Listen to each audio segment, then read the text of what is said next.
We're going to be making some Cuban bread today, and it's a very good beginner recipe.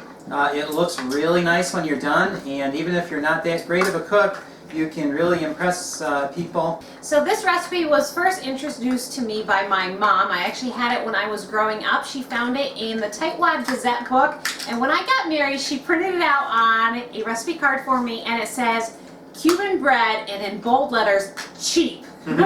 Mom C, thanks to Tightwad Gazette. So this is the basic recipe from the Tightwad Gazette. However, I modified it so I could use my KitchenAid mixer because as a mom of a busy family, I don't have time to do a lot of the hand mixing and the hand kneading. So I've modified it for use in the KitchenAid, but you certainly could do this by hand and kneading if you don't have the KitchenAid mixer. We're going to start with 2 cups of very hot water. Lydia, could you please add that to my dish? This video today is actually a collaboration with Frugal Family Home, and you can check out the playlist of all sorts of Frugal Family recipes. All that information will be in the description below. Did you add the water? Excellent. Now we need to add 2 tablespoons of yeast. And Mary, I'm going to have you measure the salt right here. And you'll notice that our containers are, let's move it here. Our containers are not traditional salt containers. That's because we buy in bulk. We found, yes please. We found that it was much cheaper, just a minute.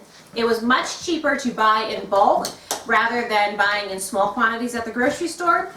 And if you guys are interested in a video on how we store and organize our bulk foods, that will also be in the description below. Now we need 2 tablespoons of sugar. You can do 1, hang on. You can do 1 tablespoon.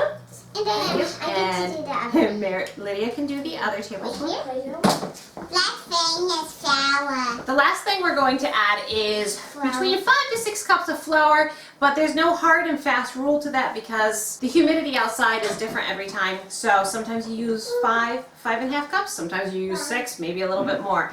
So what we're going to do with the KitchenAid, we're going to start with 2 cups. 1. You guys can help me count. How many did I say? 2. We're going to start with 2, that's right. Notice that I'm actually going to be starting out with the paddle attachment and not the dough hook. And we're going to just start to mix this on low until it's all mixed together. Oh, I think Grace wants to see. Okay. Here comes another little head. And now I'm going to add about a half a cup more. And turn this up a little bit. Now that it's all mixed in, we're going to turn this on medium-high and let this knead.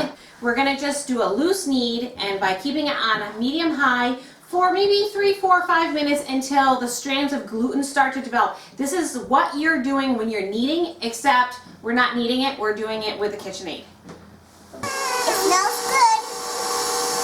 It really does. Now we're going to turn it up.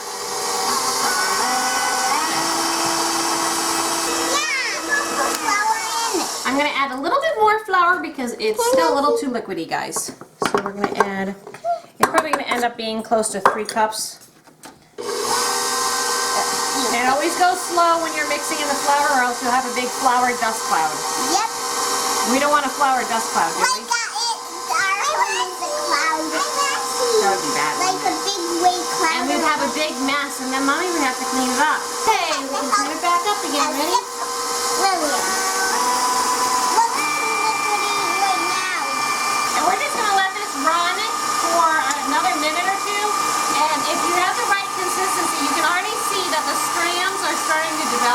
And it's creating windows and sheets in the dough, and that's the gluten developing. Now when this is done right, this will just suddenly pull completely away from the sides of the bowl, and you'll tell that it's done. If I've done it right, that's how it should work. You can see it's starting to pull away from the sides.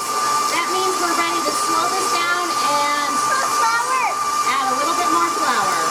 See how stretchy this dough has gotten?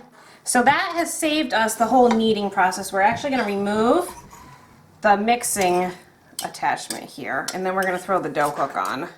It might be the same amount of time in the bread machine, but at least you're not actively having your hands a sticky mess and trying to chase kids and all the rest. So the machine just kind of does all that for me. Now I'm going to put my dough hook on, And I'm going to start to slowly add the rest of my flour. I've already added 3 cups of flour to this. I'm going to start with about a half a cup. And we're going to let this run on slow. We're just going to keep slowly adding the flour until the dough isn't super sticky, but it's not like hard as a rock. And I'll show you that as we go along so you can tell the difference between too much flour and not enough flour. I've already added 4 cups of flour, but you can see it's still sticking to the bottom. We don't want this, so we're going to add a little bit more flour, just about 1/3 of a cup at a time now.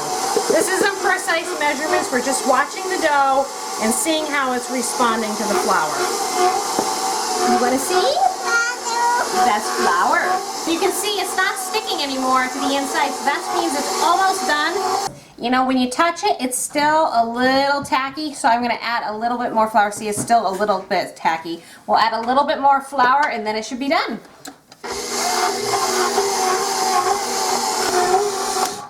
All right, I'm going to check this and see if it's done. We're going to lower this down, and yes, that's much, much better.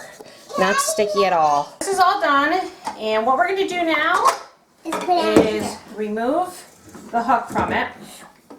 I'm just feeling the dough, making sure it's really good, and you can see how nice and smooth and pliable, but it's not so sticky that your hand sticks to it. So this is exactly what we want out of our dough. I'm just going to let it rest in the pan for 15 minutes. I've moistened a dish towel. We'll just cover it and let that set for 15 minutes. And while that's happening, we're going to go tuck our kids into bed, and we'll be right back. This little one wants to help me finish shaping the bread, and then she's going to head off to bed. But it's been 15 minutes, and the bread has slightly risen a little bit. And this is going to make 2 loaves of bread. Now you can shape this any way you want. Look how nice that looks. I'm going to split this in half. Can I hold And them? would you like to hold one of the loaves for me? Yep. There you go. All right. So I like to bake my Cuban bread directly on my pizza baking stone. But if you don't have a pizza stone, you can just use a regular cookie sheet. That's fine. No biggie. What I do recommend is taking a little bit of cornmeal. And this is another one of our food storage containers that we bought. It's totally worth every penny we paid for these because it works great for bulk food. So I'm just going to take a little bit of cornmeal and sprinkle it. And this is to help keep that dough from sticking. And I'm going to take my bread. And traditionally, how I grew up, these were always shaped into discs. So I'm going to... Those look yummy. Those look good. Why are you making them so flat? Because they're gonna poof up, and if I make them round like a ball, they turn into torpedoes, and I don't like torpedoes. So I make flat loaves. This is how I grew up with them. Now you can always make these into long loaves if you want, but this is how I've always made mine. Can I Flatten that down a little bit, and that's good. I just heard gas from that. Slash the top. Do not skip the step because this is going to give the dough room for expansion. And if you don't put this in, this is part of the reason why your dough will turn into little torpedoes and then it'll crack all along the side. So I just like to make deep X's like that. Another couple options, you can always put egg wash on here, you can put water and then sprinkle poppy seeds or sesame seeds, whatever you want on the top. Once I put this in the oven, I'm going to put a tray underneath. I'm going to show you that in a minute. I'm going to put boiling water in it and then quickly close the oven when it's cold. That steam is going to create the moisture, and that's what's going to give this bread a wonderful crust and help let it rise. One of the reasons this recipe is so frugal is because I am able to purchase our flour in bulk 50-pound bags, and this bag actually is a distress bag, which means it was a little bit damaged when it was in the warehouse, and they sell this at an even cheaper price. So I paid $7 for this a little bit less than 50-pound bag of flour. Yeast I buy in 1 or 2-pound vacuum sealed containers, and that is so much cheaper than the little packages of yeast. And because the flour is so inexpensive and you're only using a little bit of sugar, salt, yeast, and water, it's a really inexpensive bread to make. And because I don't have to let it rise, other than that original 15 minutes, this comes together very quickly and you have fresh bread whenever you want it. The oven is cold. We're just going to slide that right in. And then here's a pan where we're going to pour our hot water. Doesn't really matter how much. We're just going to add some boiling hot water. You can see all that steam. And make sure that doesn't splash back at you when you're pushing that in. And we're going to close the oven and cook this. Turn the oven on to 400 degrees. And we're going to bake this for 40 to 50 minutes. So we'll start at 40 minutes and I'll check it when the timer goes off. It's been 40 minutes and we're going to test the bread to see if it's done. And this stuck a little bit. Probably should have put a little bit more cornmeal down. Alright, so you can see the bottom isn't golden brown at all yet. So it's just starting. We're going to cook this a little bit longer because you want to be able to make sure it sounds hollow, and it doesn't sound hollow yet. So we'll put it in for another 10 minutes and it should be done. The bread is cooked for a total of 50 minutes now and it should be just about done. There we go. Because this first one got lifted up, it didn't finish the browning, but this is what you want to see. It sounds nice and hollow. So this is done. Yeah, that's beautiful. And it smells good too. Mm-hmm. So there we have it, 2 beautiful loaves of Cuban bread.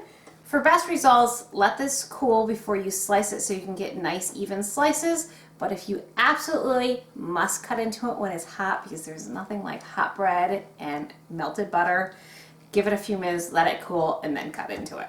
Cuban bread also makes wonderful soup bowls. I hope you've enjoyed this recipe. This has been a total staple for our family in the past year, year and a half. I have a couple other bread recipes that I'm hoping to film shortly for you guys that are also staples in our family.